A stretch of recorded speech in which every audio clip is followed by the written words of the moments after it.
Well, good morning, good afternoon, or good evening, depending on when this finds you. Hope you're having a great day so far. If not, hope you have a great day. This video is going to be one, it actually might be the longest video I've ever recorded on this channel. I'm not sure yet, but I'm actually contemplating after this video, maybe taking some time off and not releasing any videos. I don't know as of yet. So just to prepare you, if you don't catch a video the next few weeks after this, you'll know what's going on. I'm just taking some time off. I have a lot of videos I can record, and normally when I do record the videos, they're normally several weeks in advance before I ever release them anyway. And so it's possible for 4, 5, 6 videos to already be in the queue and uploaded and scheduled to be put out. So we'll see. It depends on, I don't like to do things on feelings, but this is going to be based on feelings. I'm not, like I said, I'm not sure, but I'm going to do some teaching today. I have, a few notes, and,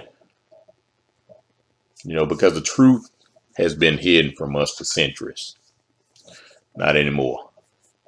The truth can't be hidden anymore. And I know a lot of what I've been sharing from the Bible and biblical history lately is probably making some people uncomfortable. Well, for a lot of people, the truth is uncomfortable. The truth is not supposed to make us feel good. It's supposed to convict us. And as I've stated before, I was taught many of the same things a lot of you were taught. For me, though, I just can't accept what I've been taught when there's an unsettling in my spirit. I have to keep researching until I find answers. My stepdad used to tell me that I researched too much stuff. And he was very big on education. But the key is he was big on system education. And for me personally, I've always been a big fan of self-education. My economics teacher in high school told me I would be a poor student in college because I challenged the system education too much. Well, when I was growing up, I spent a lot of time in libraries. I love to read. So I was checking out books on subject areas that I had questions on. And when I got to college, my economics professor called me into his office after class one day and told me he was going to fail me that semester and he wasn't going to allow me to retake the class from any other economics professor. He was going to go down to my advisor and make sure I was put back in his class again. And he told me when I came back to his class to just do what the syllabus told me. I had questions all the time, and I felt that college was a place to exercise the right to ask questions. But I never stopped going to the libraries. I would catch the city bus to different parts of the city if they had a book I was looking for. See, a lot of y'all today don't know anything about that. Y'all can just go online and look up everything and find out where it is. We had to go sit in the library and, go through that film system on those little screens and find out, okay, it's not at this location. Well, what location has it? A lot of y'all don't have that luxury. But as I said, I never stopped going to libraries. I would catch the city bus to different parts of the city. And my stepdad, my high school economics teacher, my economics professor in college were all interested in the same thing: protecting the system. Now, maybe they didn't realize it. Maybe they did. Although each of them were telling me they wanted what was best for me. But all three wanted me to just willingly accept what they had accepted as right and true. But my spirit has always told me when something wasn't right. The Bible is no different. And that's why I've been doing a lot of research. I could just do my research and keep it to just me and my wife, and I could live with myself by doing that. But the Messiah gave the 12 a message in Matthew 10. He told them, you freely receive, so you need to freely give. And you know what else he said in chapter 10? Verse 5? He said, don't go to the Gentiles. He told them, go to the lost sheep of Yasharel. He told them, go to Yasharel first. And as I said before, Yasharel is the original name of Israel. And I'm going to talk about some names and stuff in this video as well, a little bit later. Because, I'll just wait till, I get to that point in the video.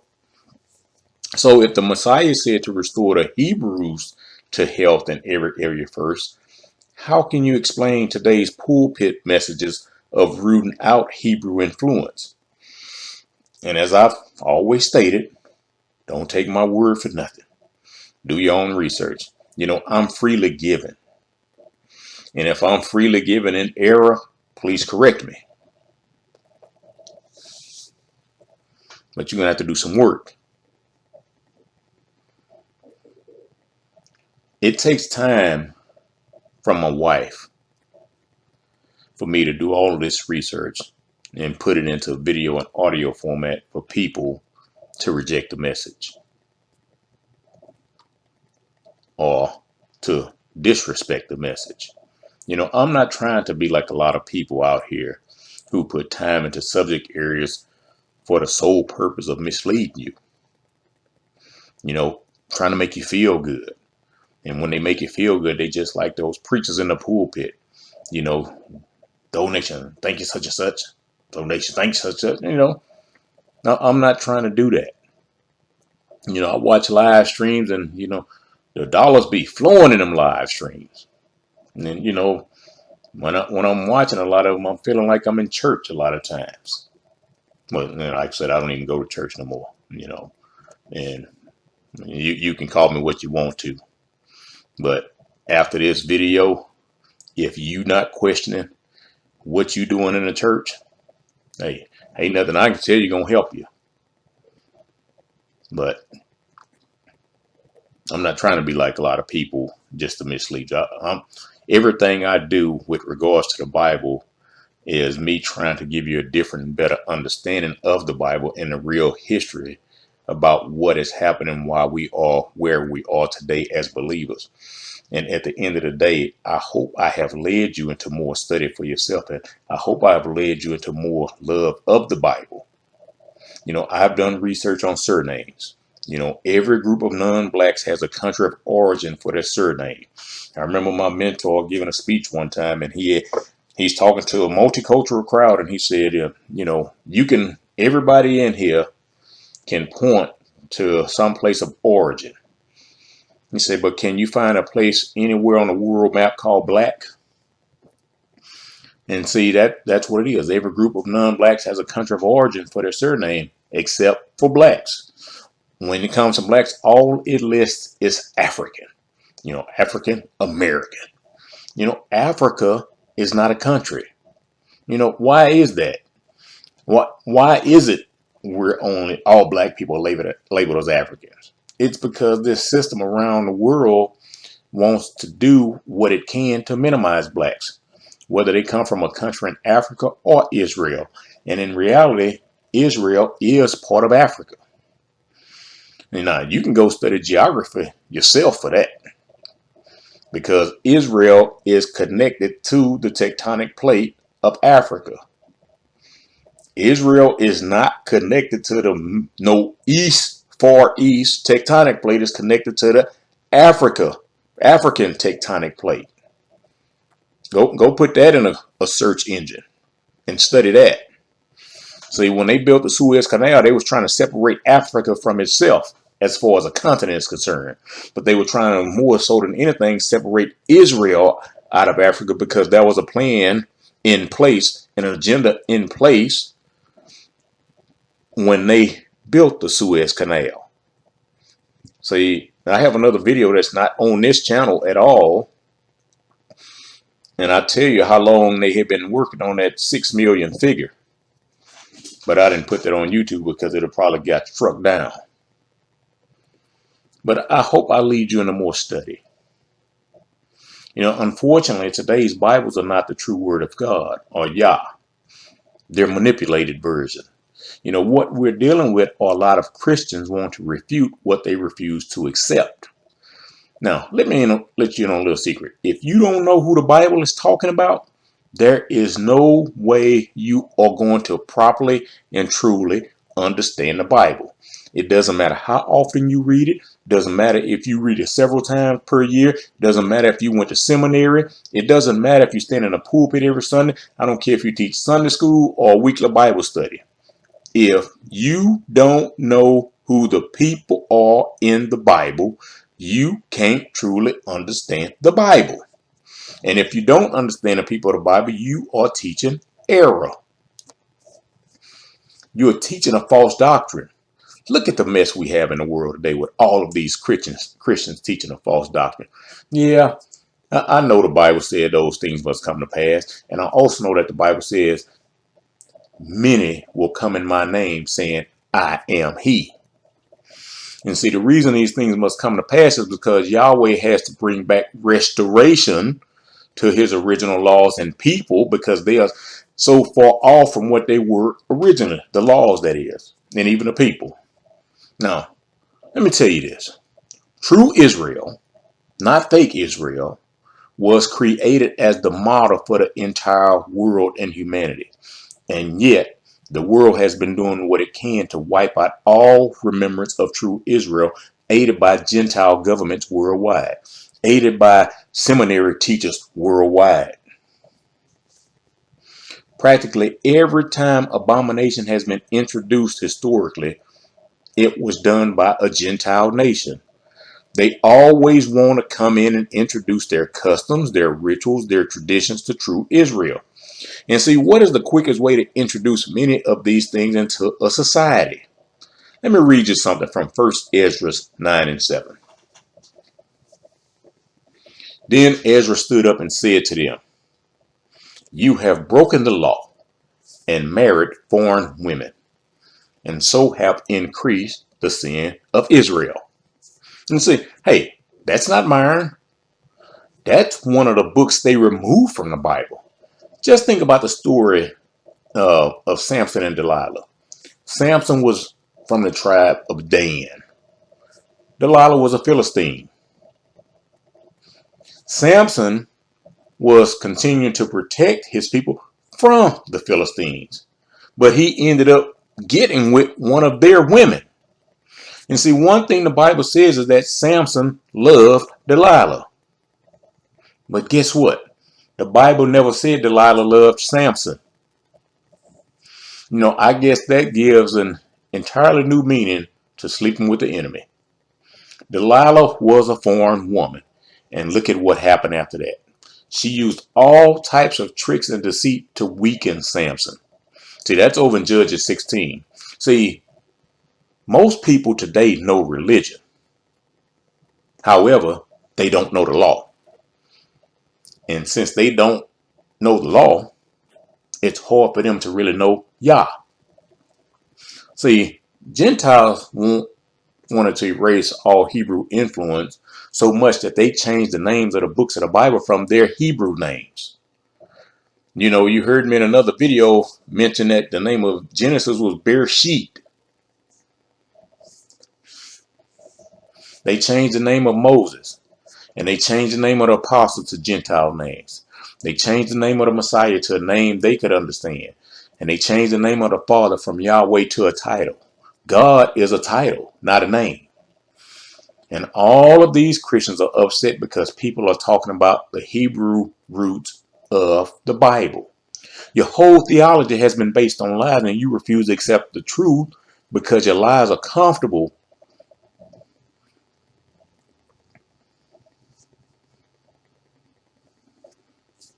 Your lies are comfortable. And the lies have pervaded the Bible for centuries. And see, when you say a word like hallelujah, you are calling the Father's name. Hallelujah. It's right at the end of the word. Yah. But you want no part of the Torah, and you want no part of the Hebrew influence. Well, why do you reference the Torah since you only want to be New Testament? As long as Christians thought they were following and supporting Jewish teaching and Jewish roots, they had no problem following the laws and commands. They had no problem with Jews sticking to their customs and traditions and their book readings. They had no problem with that. Now that their theology has been shattered, following the Hebrew roots of the Bible is all of a sudden a problem. As I've stated, they don't want to follow the Torah because it is basically Hebrew influence. Yet they will follow the New Testament because they think it is Gentile influence. No, Gentiles change it from Hebrew influence to Gentile influence. See, there are those Christians who want to follow the New Testament only because they say the Old Testament laws were abolished. Well, didn't the Messiah say he came to fulfill the laws? Didn't he say he didn't come to abolish the law in Matthew 5:17? See, the moral laws were never abolished. Animal sacrifices, bloodletting, polygamy, and concubinage were all destroyed or abolished, but the moral laws remained intact. See, the Messiah knew people were already trying to destroy the Hebrew influence of the Old Testament. That's why he said in Matthew 22, 37 and 40, to love Yahuwah with all your heart and all your soul and with all your mind. That was the first and great commandment. And the second one was similar to it, love your neighbor as yourself. And see, those two commands are actually straight from the 10 commandments. What is commandment number 1? Thou shalt have no other Elohim before me. In that verse, Elohim is lowercase because he's letting us know any other gods are not equal to him. See, the first 4 commandments of the 10 commandments are telling us how to relate to Yahweh. The next 10 commandments are telling us how to relate to each other. The Messiah said, well, I guess when he was out there, making his rounds, he said, I guess, they not smart enough to remember 10. So, let me just break it down and give them 2. If they can do 2, they going to actually fulfill the 10. See, the Messiah and the apostles knew that there were a lot of leaders leading people the wrong way. That's why he and the apostles addressed it in multiple places. See, Christians don't want the Old Testament laws because they misuse the law by selfishly taking advantage of each other. And by doing this, in reality, they actually attract destruction of self. Now, I'm going to give you a few scriptures in the Bible where the Messiah and the apostles had some things to say. And you can look them up if you want to. If not, hey, no sweat off my back. But I didn't feel like I was going to read on them because, like I said, this is probably going to be the longest video I've ever done. Let me get those few verses for you. Matthew 7, verses 15 through 20. Matthew 15, verse 14. Matthew 18, verses 5 through 9. 2 Peter 2, the entire chapter 2. 2 Timothy 3:5. 1 John 4 and 1. Acts 20 and 30. 1 Peter 2. John 14:6. Jude 1:11. You don't even hear anybody teach from the book of Jude. It's been years since I heard anybody even reference the book of Jude. 2 Corinthians 4, chapter 4. 2 John chapter 1, verses 10 and 11. 2 Timothy chapter 3, verse 7. 2 Peter chapter 2, verse 3. Revelation 21 and 8. I think I might close the video out with that one. 2 Corinthians 11 and 14. That's all I'm going to read for now, share with you now. But there are a lot more verses in the New Testament. These are just a few that I gave. But guess what? For almost every verse in the New Testament, there is also a twin verse in the Old Testament. See, one of the verses I've talked about over the years is Malachi 3, verses 8 through 10. That's a perfect example.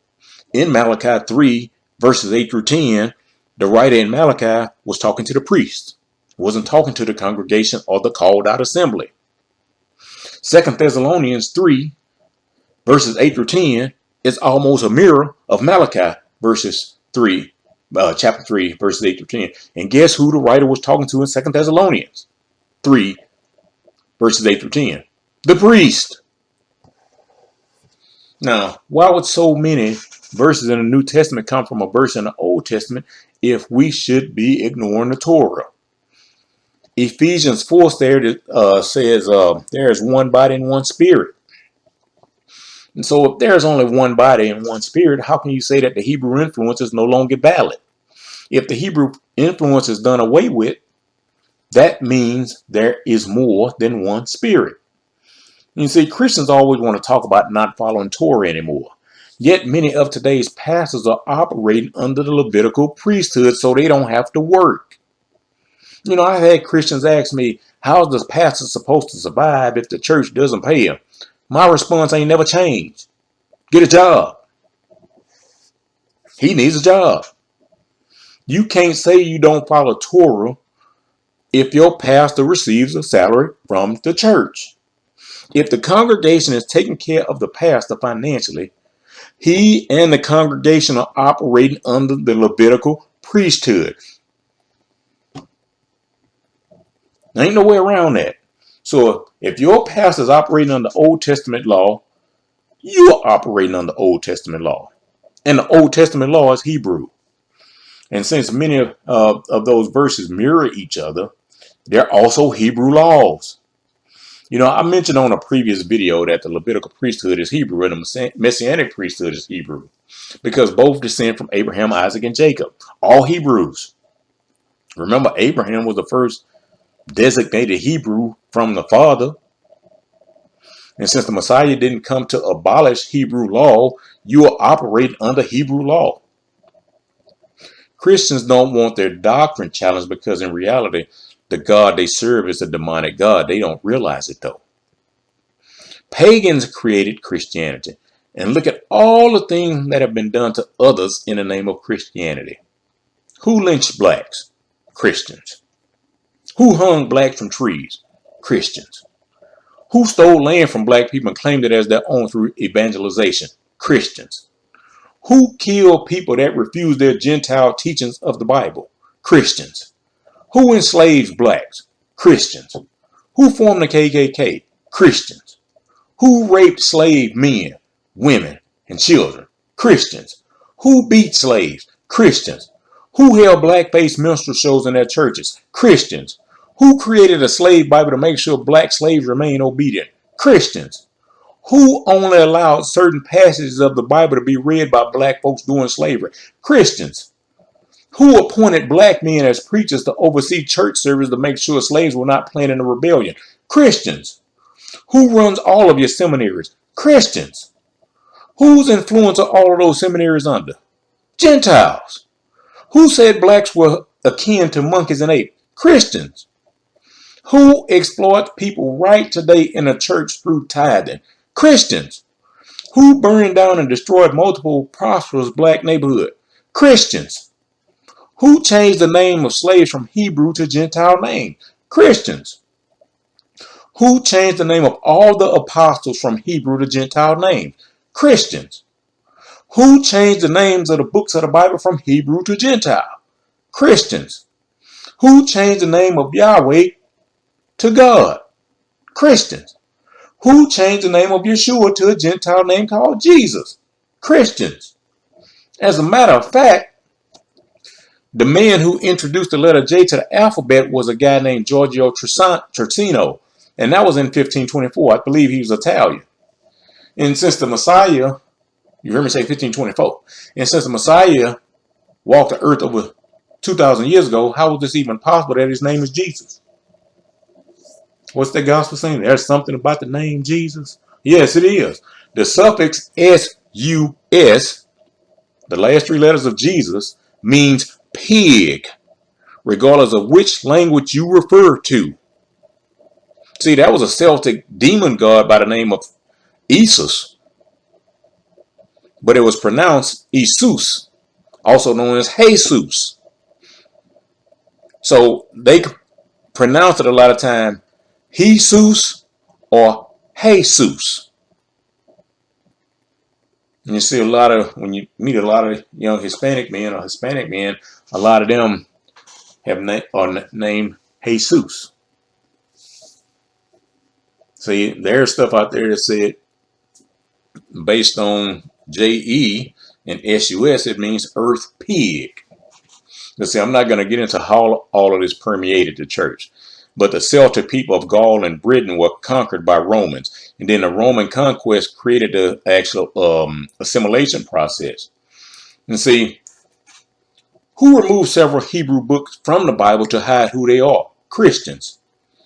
Who hid those Hebrew apocryphal books that fill in a great deal of holes in our Bibles and explains a lot more of the mysteries of the Bible? Christians.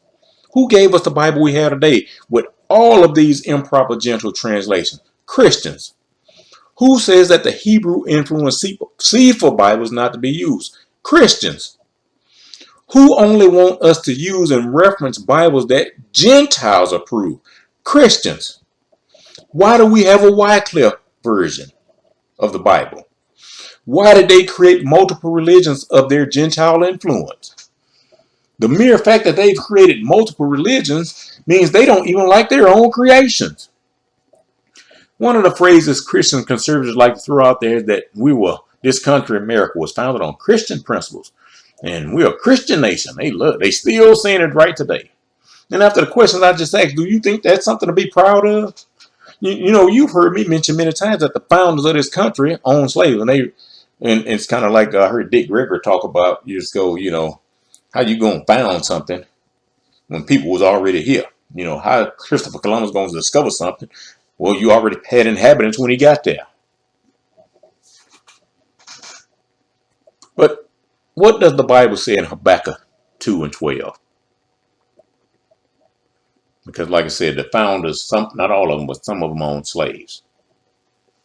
And they built America off of slavery. Okay? So what does Habakkuk 2 and 12 say? Woe to him who builds a town with bloodshed and establish a city by iniquity. Now, wasn't the greatest nation ever, as we are constantly reminded, built off of bloodshed?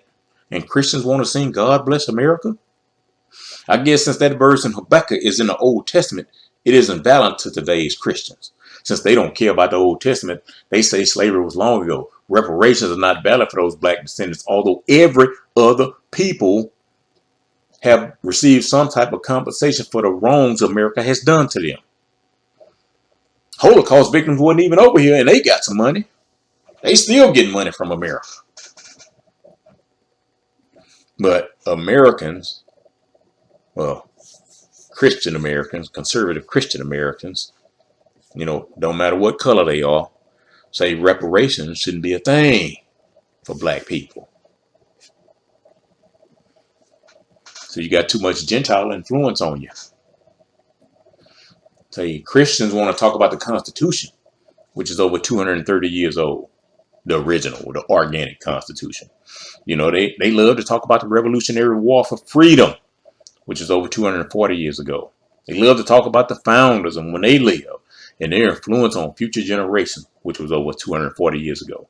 They'll talk about the organic Constitution being replaced in 1871 with the corporate Constitution, which was 151 years ago. They'll talk about World War I, which was over 100 years ago. They talk about the Civil War, which was over 170 years ago. And the amazing thing to me is these Gentiles will say by letting black people become free, that was payment enough. Well, they were free before whites messed with them. And I'm not excusing the African influence either. I'm going to address that a little too. But they were free before they came over here. But they say us getting our ancestors getting our freedom, we should be happy because that was payment enough. Yeah. Who enslaved black people in this country? Yeah, I have a video on this page. The very first video I created on this page was one titled Free Blacks Who Own Slaves. But those men and women were not the original slaveholders in this land. Anthony Johnson was the first slaveholder on paper. And I mentioned that he was the first slaveholder in the video, but in reality, he was the first slaveholder on record because there were many whites who had already owned slaves a century before right here in this country. Anthony Johnson went to court, and that was in the 1640s, I believe, when he became the first official slaveholder because it was a court case and it went on record. So that's the only reason he is listed as the first. Anthony Johnson was a Gentile. Although black, he wasn't a Hebrew. But Christians love to care for Holocaust descendants. They didn't mind Japanese descendants being compensated even after their ancestors had died that were interned in those camps during World War II. Black slave descendants, well, that was so long ago and we didn't have anything to do with it. Well, did you have anything to do with the Holocaust? Did you have anything to do with that Japanese internment camps? Why is it that you pick and choose what part of history you want to talk about and which people in history you want to support? Y'all will support the mistreatment of a people by a European named Hitler. Y'all will support a group of people who were mistreated by a European named Roosevelt. But y'all won't support a group of people who were mistreated by a whole class of Europeans during the slave trade. Most of you Gentiles don't realize that the hate you are showing is toward Hebrews, and that's why the hatred is so strong. See, in Genesis 27, it tells us that Esau hated Jacob. That doesn't just mean the person Jacob. That means the seed of Jacob. That means the entire Israel bloodline. Ezekiel 35:5 says this. Because thou hast a perpetual hatred and hast shed the blood of the children of Israel by the force of the sword in the time of their calamity. I mean, do you understand why your hatred of anything with Hebrew influence is so strong? Have you heard me mention Psalm 83 before? And when verse 4 says, come, let us destroy them as a nation so that the name of Israel can't be remembered no more. What are y'all doing when y'all say y'all don't want no Hebrew influence in the Bible? Y'all are saying let's remember the name Israel no more because y'all want to be replacement Israel. See, that's why y'all get into all this stuff. The church has become Israel. No, that replacement theology ain't going to work. So your pastor's been lying to you. The church never replaced Israel. Those who were not true Israel, the Bible says you can come in with the fullness of the Gentiles. That didn't say the Gentiles replaced Israel, the fullness of the Gentiles. But y'all pastors teaching y'all that the church replaced Israel. That ain't nowhere in no Bible. Nowhere.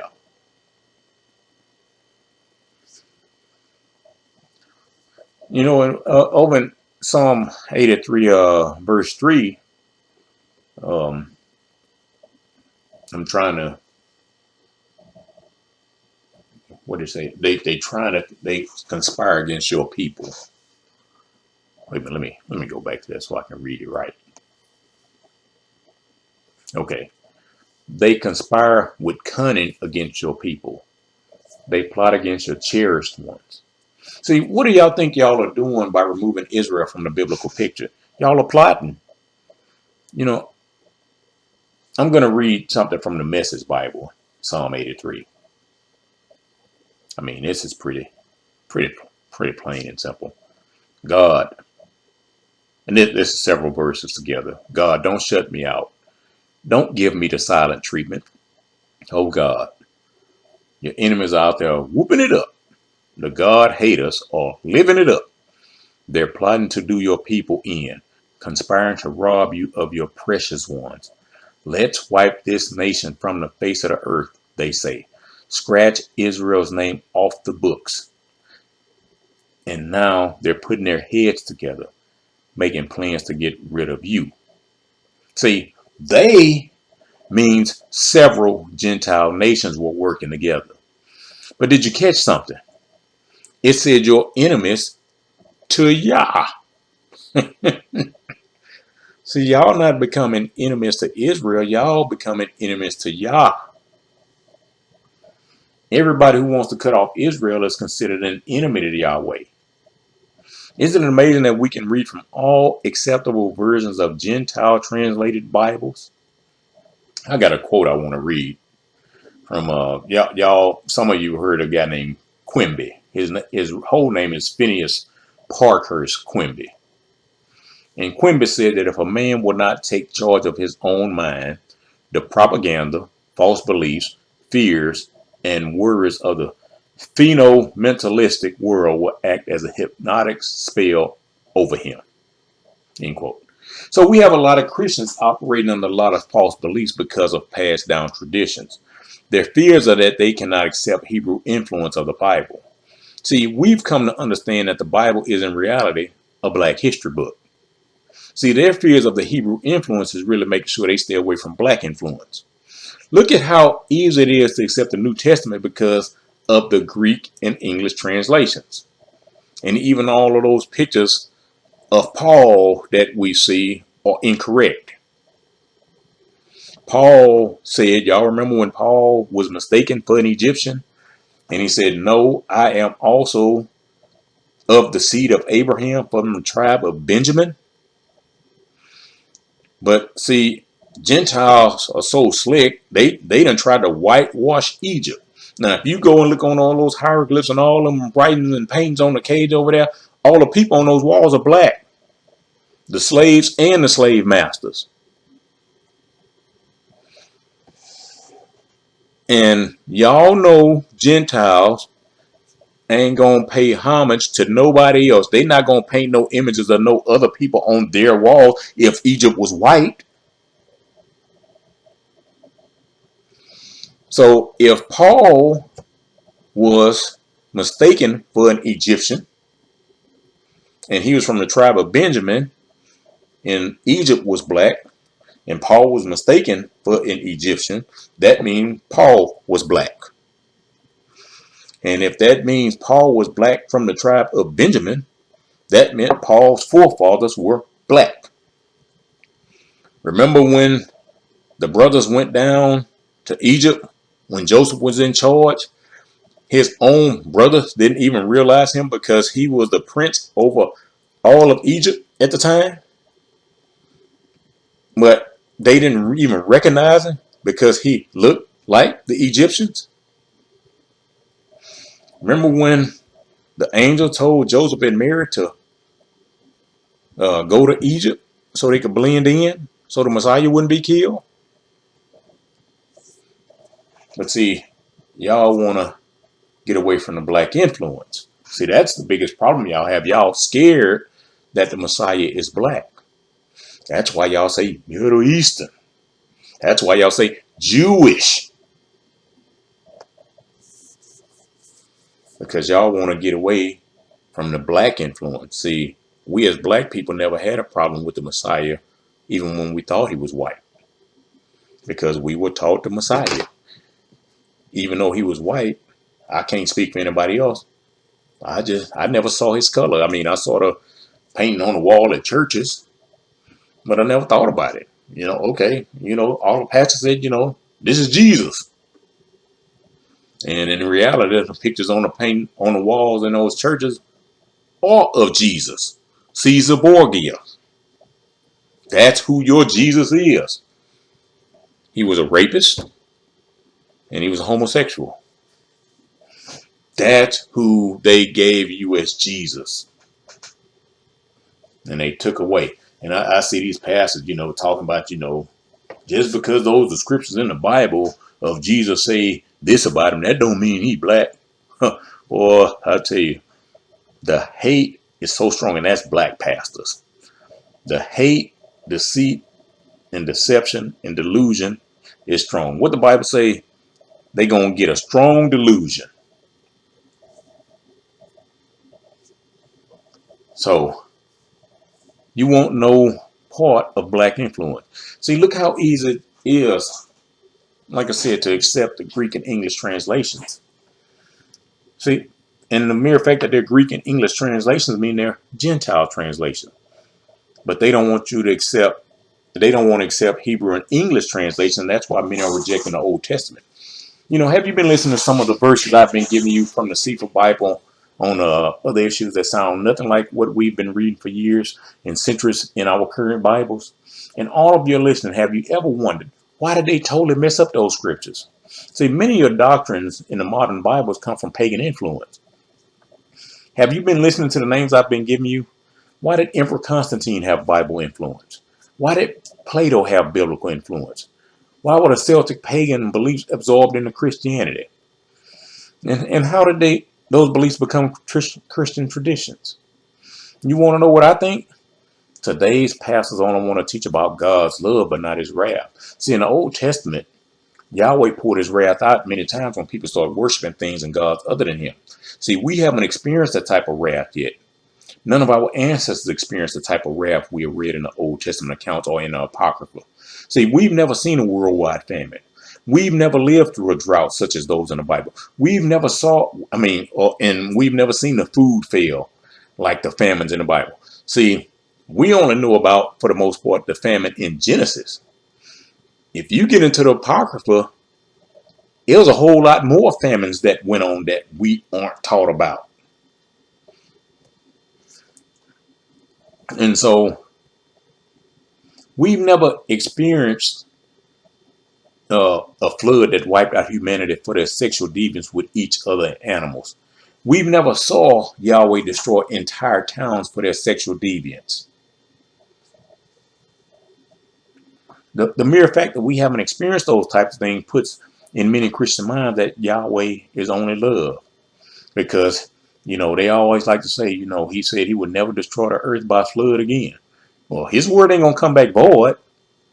But just because he said that wasn't going to happen, I ain't never read in the Bible where he said none of that other stuff would never happen again. Because I think in Revelations it talks about the plagues. If I'm not mistaken, I don't remember exactly where in Revelation, but it talks about the plagues. What's a plague? So that's why a lot of these messages from your pulpit stay on love. These pastors preach this cookies and ice cream version of the Bible. No, before Yah's wrath comes, you believe it's going to be snatched up out of here. So you won't suffer. That's what they teach. What Bible are y'all reading? If the Messiah suffered, are you saying you're better than him? If Paul suffered, are you saying you shouldn't have to? They chopped off John's head. How many verses in the New Testament do you have to read about suffering for Christ's sake? But your pastors tell you God is love. But the Bible says we will suffer. Let's see. They tell you God is love, but they don't tell you that he gets angered too. The Bible tells us he's a jealous God. I remember watching that episode of Oprah years ago, and she talked about, how could God be jealous of her? And she knew that wasn't right. So, she knew there had to be something different out there. And you see, she totally missed the point in that in the Bible. You see, right now we hear a lot about Christians being hated all over. Well, Christians have practiced open hate for Muslims for a long time. Christians have practiced hate for blacks for a long time. But get this. Why are you upset because you as a Gentile are being hated on when you yourself hate anyone talking about Hebrew influence of the Bible? Just because someone is talking about Hebrew influence doesn't mean they're trying to convert you to that belief system. Hebrew influence and Hebrew Israelites not the same thing.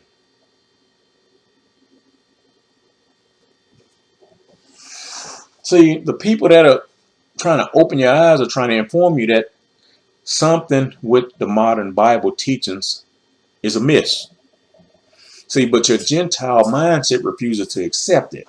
That's why they teach that the church replaced Israel. You see, pastors would teach Ephesians 5:27 this way.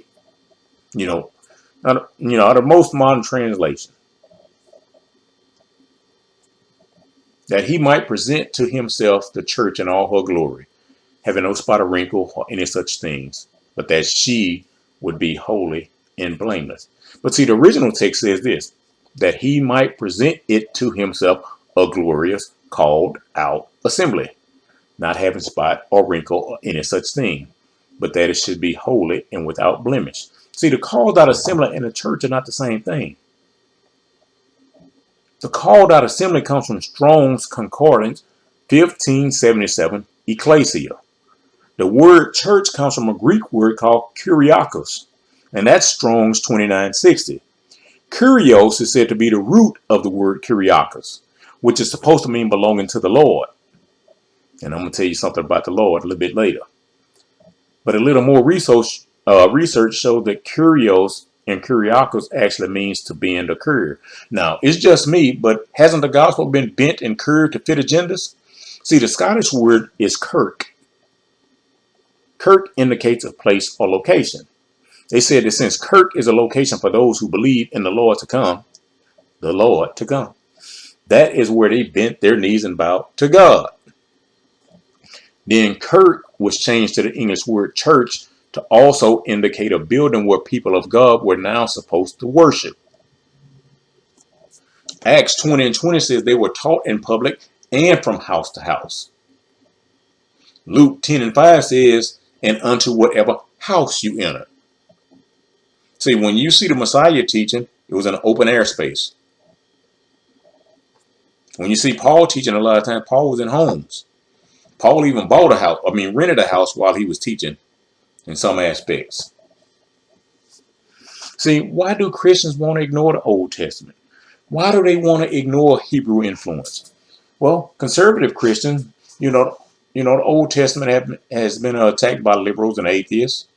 And one of the most brought up verses that's used to minimize the Old Testament is Isaiah 45 and 7. And the part of the verse was Yah was speaking, he says he creates evil. And see, if you're not prepared and study this part of scripture can mess you up. And in that particular chapter, he was speaking to a specific group of people about some of their behaviors. So you have to do a little more study than that one verse to understand what's being said in that context. And see, another reason Christians don't want the Old Testament is because of history and geography. So many names of people and countries have been changed over centuries, so the Old Testament can come across as difficult to process. But you got to study if you call yourself a follower of the Messiah. Some Christians say it's because it's the Old Testament. That much of the writings are no longer valid because the Messiah replaced the Old Testament. See, the only way you're going to understand the entire Bible is to read and study the entire Bible. You cannot truly understand the New Testament until you have some answers and awareness of the Old Testament.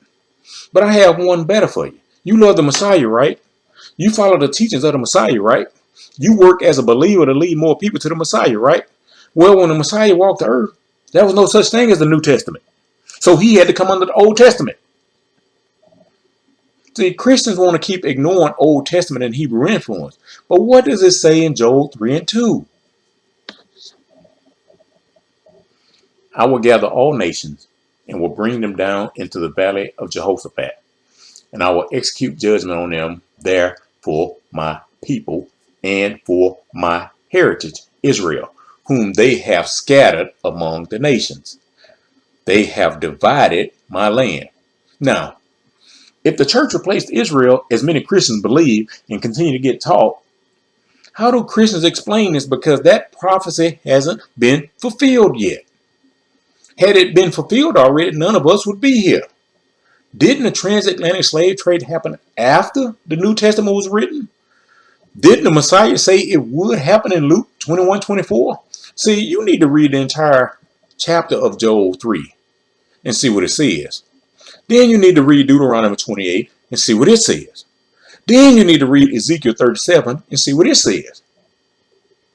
And I want somebody to prove to me that these things in Ezekiel and Joel have already happened. See, Ezekiel 37 and Joel 3 are saying that the people in Deuteronomy 28 have to be restored. Ezekiel 37:28 says, and the heathen shall know that I, Yahuwah, do sanctify Yasharel, when my sanctuary shall be in the midst of them forevermore. See, you know why I think a lot of Christians want no part of the Hebrew influence in the Old Testament?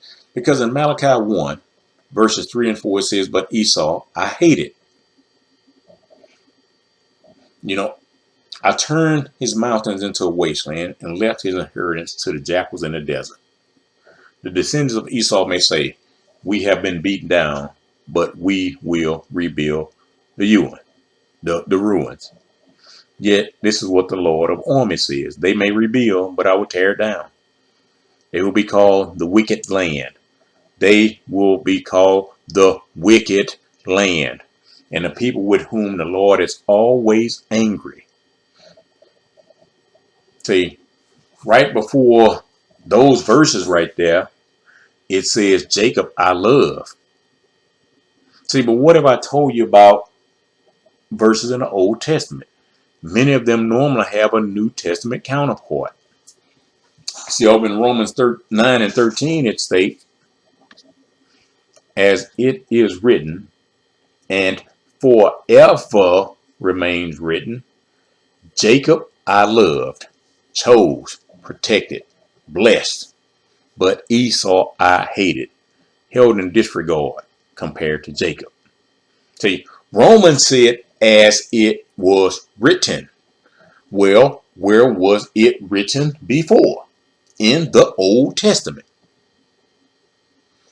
But let's read from Genesis 25 and 23. And Yahweh said to her, 2 nations are in your womb, and 2 groups will be distinguished from your belly, and a group will have a higher position than the other group. And the bigger group will be a slave to the lesser group. Now, here's the New Testament equivalent in Romans 9 and 12. The bigger group will be a slave to the lesser group. You know, now, as I've stated before, translations have been messed up over the years. See, bigger and lesser in our modern Bibles have been translated to elder and younger. Some authors say that Jacob was the bigger, and that's why Jacob's descendants have to serve Esau's descendants via slavery. And see, they used to say that Esau was a bigger population than Jacob. But now some Bible scholars are trying to say that Jacob's descendants are a bigger group than Esau's. Well, let's just take a look at America. You know, I can't speak for any other country because I don't live there. What's the size of Esau's population in America? Which would be many of your European inhabitants. Okay, now, what is the size of Jacob's population? Which would be most of your Black Americans. So, which group is the bigger? Esau. Which group is the lesser? Jacob. See, bigger and lesser means numbers, population. It doesn't mean elder and younger. Now, we can go with, okay, they changed the Bible because they wanted the language to be easily read by everyone. And that's why translations came across the way they did. But in the translations of English, why did they get rid of the names of the people and the names of the books? See, when we write anything today, we have to, and we write our name down and anything, you know, we have to insert our name into English text when addressed in a sentence. So you're not going to answer to a name that isn't yours because someone else thought it was better for them to address you by something that made them more comfortable. You know, if you ever saw the original movie Roots, you see how the slave master whooped Kunta Kinte and told him his name was Toby. And he kept whipping him until he said his name was Toby. Why is it that white people always want to change everybody else's name and heritage, but they make sure to keep their names and heritage intact? Why do you think the system is against the names that actually refer to Yah? See, what do I mean? You know, we've all heard that blacks are discriminated against on jobs a lot of times because of black sounding names on applications. Now, I'm going to give you a few names. Cynthia Yah, My Yah, Re Yah, T Yah, Joshua Yah, Erica, Jeremiah Yah, Isaiah Yah, Zechariah Yah, Azariah Yah, Nehemiah Yah. See, that's all part of erasing the black Hebrew heritage. But guess what? Yah's spirit is so strong that our women, centuries removed from their homeland and heritage, still were able to give their children Hebrew names thinking they were being creative. Now, I remember meeting a young lady when I was a vendor, and her name was Capri Shah. I asked her, where did her mom get the name from? She said, my mom thought she was being creative because she was young when she had me. See, even when our black women are young, the father somehow communicates to them spiritually. But no one has ever studied enough in their family or their close relationships to be able to tell them this. See, they changed the name of the Hebrew writers of the Bible. They changed the names of the Hebrew apostles. They changed the name of Yahweh. They changed the name of Yeshua. They changed the name of the people they led into slavery. Do you think if you lived during the time of the apostles, they would answer to these English names of the Bible now? Do you think if you were on earth with the Messiah, he would have answered to Jesus? When was the last time you met someone with the name Yeshua, Yahoo? But you have heard the name Isaiah. When was the last time you met a Mattathiah? But you have met a Matthew. So you get what I'm saying? Remember, it said to let us remember the name Israel no more. See, they removed the Apocrypha. One of the reasons is they wanted to hide what they did. Now I'm fixing to go to the book of Maccabees on you. Book of Maccabees, First Maccabees, because there are 4 books of Maccabees. First Maccabees 3:48 states, and laid open the Sefer of the Torah, that means book of the law, wherein the heathen had sought to paint the likeness of their images. You see, they did what they could to make the Bible fit them. That's why you have these Gentiles out here saying that white people are the original Hebrews. As long as whites said they were Hebrew, there was no problem coming from Christians. As long as pastors told us Jews were God's chosen, Christians had no problem with that. When research was finally accessible and it was found that the original Hebrews were black, all of a sudden Christians had problems with anything relating to Hebrew heritage. They call it Hebrew roots now, but they had problems with Hebrew heritage influencing culture. See, verse 52 in Maccabees, says, and lo, the heathen are assembled together against us to destroy us. That sounds like Psalm 83, don't it? What things they imagine against us? You know. See what it says at the end of that verse? You know. That means Yahweh knew the Apocrypha would come back and be readily made available. See, verse 42 of that chapter of Maccabees says, Yehuda, which is Judah, and his brethren saw that miseries were multiplied and that the forces encamped themselves in their borders. Verse 43 says, they said to one another, let us restore the decayed fortune of our people, and let us fight for our people, and let us fight for our people and the sanctuary. You see, that's the part they wanted to hide from us. The seed of Jacob are very gentle people until they are pushed. And they knew how to push back. Remember on a previous video, I told you how Levi and Simeon went and destroyed the people that had kidnapped and raped their sister Dinah. They killed everybody in the city. And when Judah was talking to Joseph before he knew Joseph was his brother, and he told Joseph that his brothers Levi and Simeon had killed all of those people. And then he basically told Joseph, don't mess with me. Well, those weren't the exact words. That was just the modern translation, since everybody else translating stuff. And he told Joseph, I am more powerful than both of them. See, them Hebrew brothers didn't play around with small numbers, the lesser numbers. Jacob's descendants have always been small in numbers, but they've always been more powerful than everyone else because Yahweh was on their side. See, I know it doesn't look like that is today, especially to Black America, because of the struggles we've experienced historically. But Yahweh's still with us. That's why he wouldn't let the name Israel disappear. He's still with us. See, every other culture knew that Yah was always with Jacob or Israel. And that's what they fear more than anything, because they know if the brothers' descendants unite with one another, it's all over for everybody else. It's lights out. That's why Everything in this system, in the system around the world, we can call it Babylon, is done to keep us separate as a people. That's why the system gives us black overseers called politicians to keep us in check.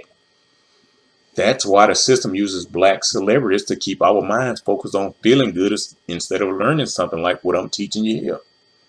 That's another reason so many blacks like me, I mean, not black like me, but black athletes are used. They want to keep you entertained. They allow a black athlete so much freedom to keep us in check. I mean, look at where the biggest pushback and hatred came from when Kyrie Irving and Kanye West spoke out freely. The biggest mouths of opposition were black athletes and entertainers. But yet you got black entertainers around here promoting pride stuff, same-sex stuff, satanic stuff. Now, right now, as I'm recording this, we're in Pride Month. Wasn't Lucifer kicked out of heaven because of pride?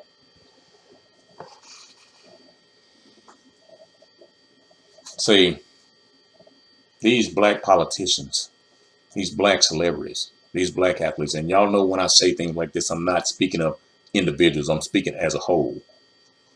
They're the real Sambos, not Uncle Tom. Tom, y'all need to understand the difference between Tom and Sambo. These people are the real Sambos. See, the system told us that Malcolm X was militant and MLK was peaceful. Well, before Bayard Rustin got in the king's ear, MLK was militant too. You know why they were militant? Because I just read it to you.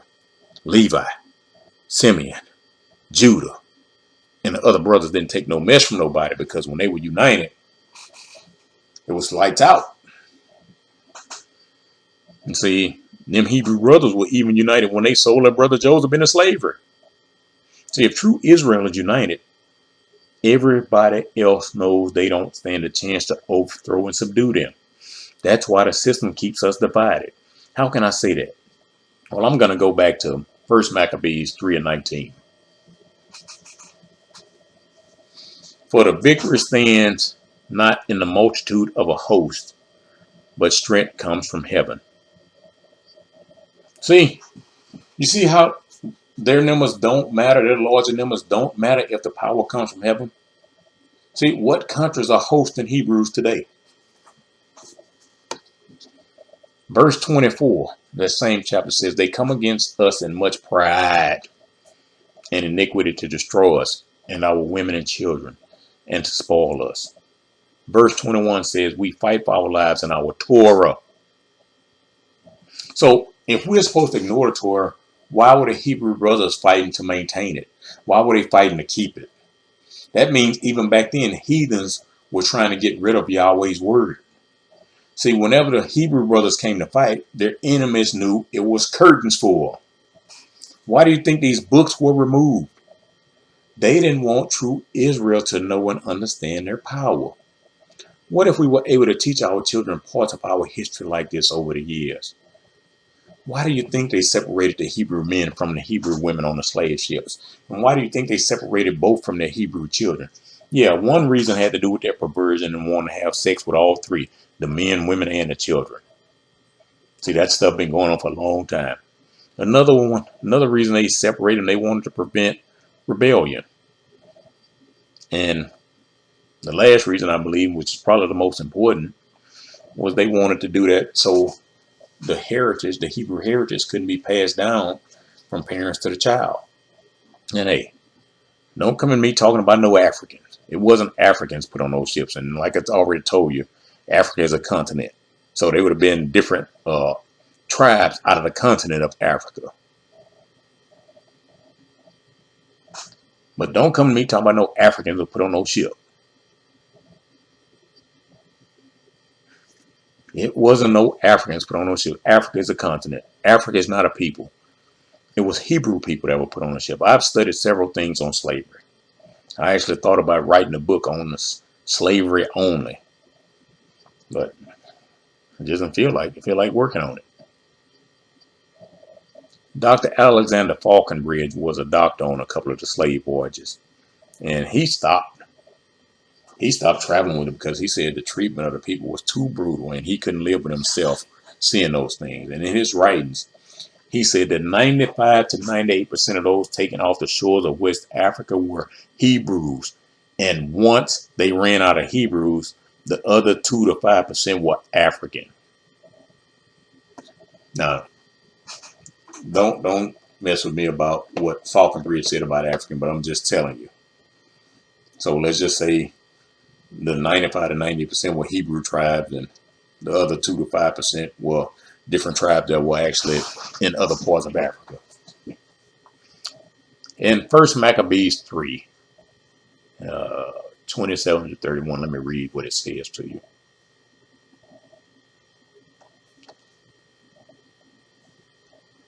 King Antiochus was so hell-bent on destroying the Bible and said it was me. I ain't started reading yet. The Bible don't say hell-bent. I'm just saying the King Antiochus was so hell-bent on destroying the Torah that he actually gathered his armies and he gave his soldiers a full year's pay at one time. But the problem was his money failed, and the tributes coming into the country was small. And he decided he was going to go to Persia to take their money to be able to fight and destroy the Torah. Verse 35 says, Antiochus will send an army against them to root out and destroy the strength of Yasharel in the remnants of Jerusalem, that's Jerusalem, and to take away their memorial from that place. And see, when we hear the word memorial today, we normally think about a statue or something like that. But what do we call it when someone dies? A memorial service. You know, it's a remembrance service. See, the etymology of the word memorial means to preserve a memory. So what did Antiochus want to take away? Their heritage. Preservation. Why did he want to take that away from them? You know, the mere fact that this was written in Maccabees shows how long Gentiles have been trying to destroy the Torah or the Hebrew laws. See, the original author of Maccabees is unknown. The exact date of the writing is unknown, but there's a lot of information out there that said it was written before 63 BC. See, that's a long time to work on getting rid of something. And look at where we are today. I was reading something by Napoleon Hill the other day. And the title of it is Success Grows from Failure. And Napoleon Hill said this: nothing really seems so bad until someone tries to cover it up with subterfuge and deceit. The moment a person resorts to secrecy or subterfuge, even in connection with matters of small importance, that person becomes immediately marked as unworthy of trust. Into that. What did that say about those who change the Bible to something totally different to fit their agendas? Maccabees 1:44 says, for the king had sent letters by messengers unto Jerusalem and the cities of Judah that they should follow the strange laws of the land. Verse 41, it states that Antiochus said all should be one people, and verse 42 said that everyone needed to leave their laws. Now, verse 49 says, to the end they might forget the law and change all the ordinances. See, so y'all think the Apocrypha isn't important? See, this is why they remove these books. Verse 56 and 57 state, and when they had rent in pieces the books of the law which they found, they burnt them with fire. And whosoever was found with any book of the testament, or if any committed to the law, the king's commandment was that they should be put to death. See, these people were so hell-bent on destroying the law that they were ordered to kill the people who observed it. That's wicked. In verse 58, it says, thus did they by their authority unto the Israelites every month, to as many as were found in the cities. See, they were so serious about killing the seed of Israel and what they followed that they killed them monthly. So, you think what happened with slavery was new to Hebrews?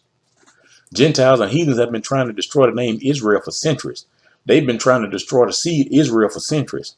And we have Christians out here following a perverted doctrine. Hey, don't get mad. I used to follow it too. I was communicating with my buddy Dana, out there on the East Coast. And, she was sharing a lot of things with me about how a lot of what we have today is perverted. And guess what Dana's going through right now? She's being attacked by these demons who don't want the truth. When I talk to Dana, I almost feel like I don't know anything. But she's been attacked by these demons. Do you want to know how the seed of Jacob felt about the law? In verse 63 of that chapter in Maccabees, it states, "Wherefore the rather to die, that they might not be defiled with meats, and that they might not profane the holy covenant. So then they died." These folks would rather die than profane the law of Yahweh. They would rather die than change the laws. That's how serious Israel was about keeping the laws. First Maccabees 2, verses 16 to 22, I believe. 16 to 22. "And when many of Israel came unto them, Mattathias also and his sons came together. Then answered the king's officers and said to Mattathias on the wise, Thou art a ruler and an honorable and great man in this city, and strengthened with his sons and brethren. Now therefore come thou first, and fulfill the king's commandment, like as all the heathen have done, and the men of Judah also, and such as remain at Jerusalem. So shalt thou and thy house be in the number of the king's friends, and thou and thy children shall be honored with silver and gold and many rewards." They offered Mattathias money, riches, to go with the king, to go against the law.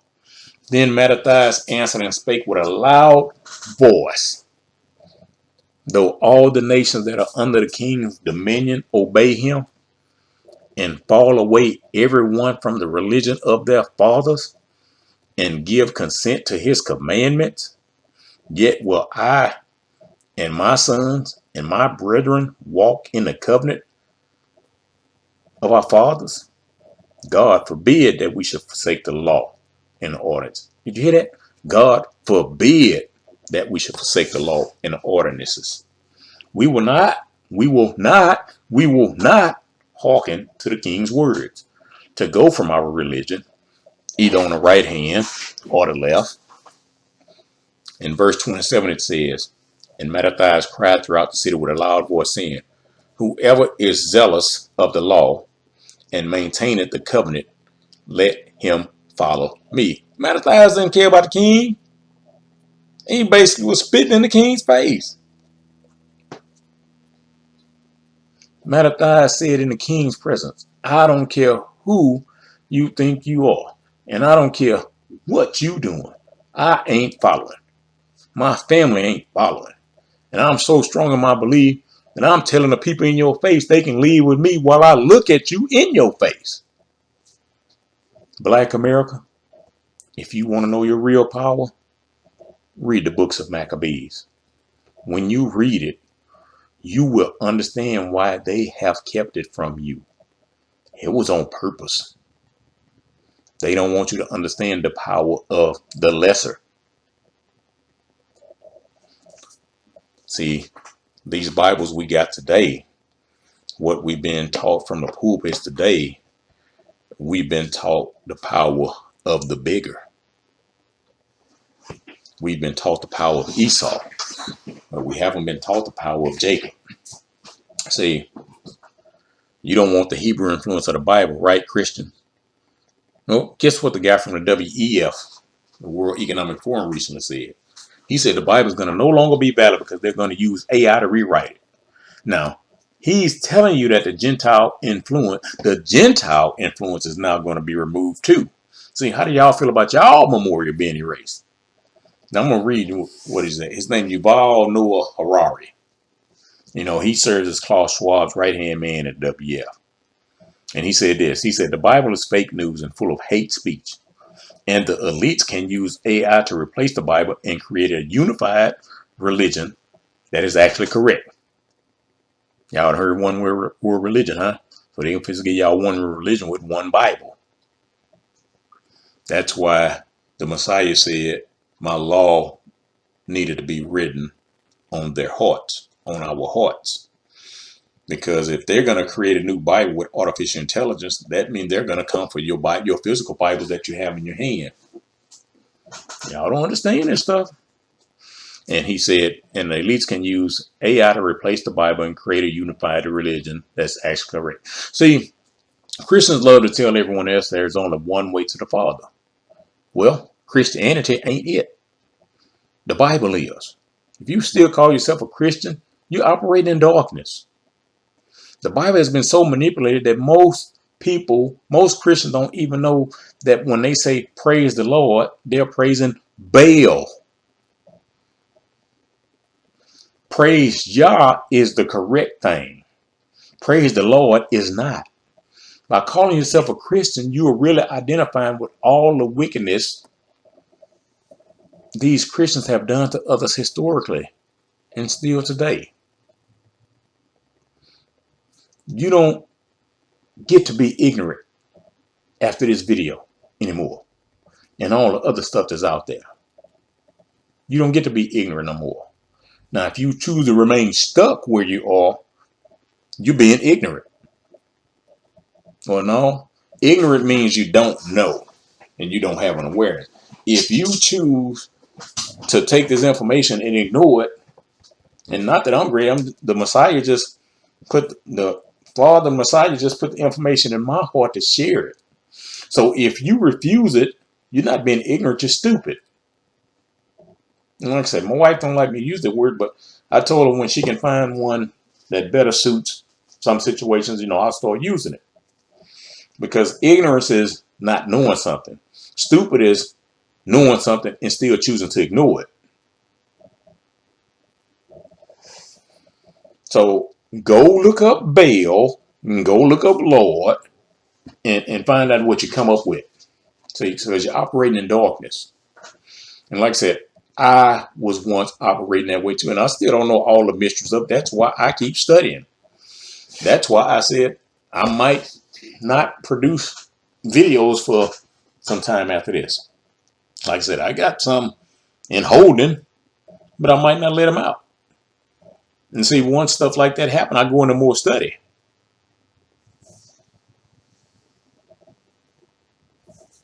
See, when we read in Revelation 18:4, where it says, come out of her, my people, did we think John was talking about a country?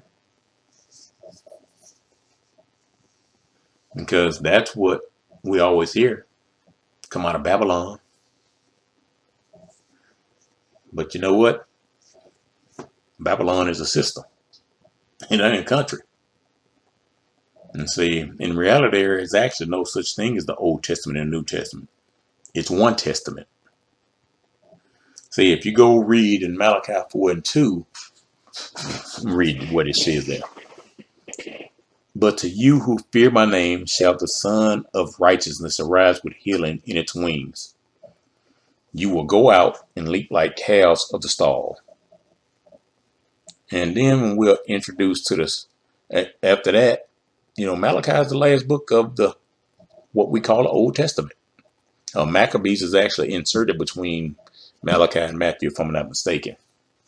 But if we go right to the next chapter, chapter 1 of Matthew, it's not a new book. It's not a New Testament book. It's a continuation of Malachi. It's a continuation of the old book, of what we call the Old Testament. Revelation, just read chapter 1 when it talks about the genealogy and who is described as the Son of Righteousness. We're introduced to the Son of Righteousness in Matthew 1. But then you go to Revelation 21:8. I mentioned that earlier in those scriptures I gave. But those who are cowards, those who refuse to believe, those who do terrible things, those who kill, those who sin sexually, those who do evil magic, those who worship idols, American Idol, anybody? And those who tell lies, they will all have a place in the lake of burning sulfur. This is the second death. It's time for many of you Christians to change your worldview because you have no idea what's coming. Talk to you later.